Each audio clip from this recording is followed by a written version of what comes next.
When your legs don't work like they used to before. Oh, swabe, di ba? Pero literal na ganyan ang moment ng singer-songwriter na si Ed Sheeran.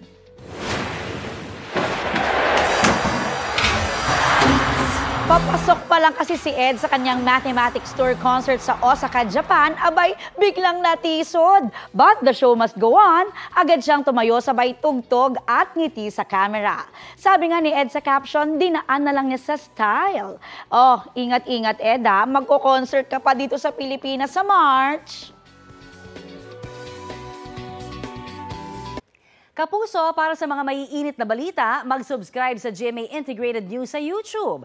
Sa mga kapuso naman abroad, subaybayan nyo kami sa GMA Pinoy TV at sa www.gmanews.tv.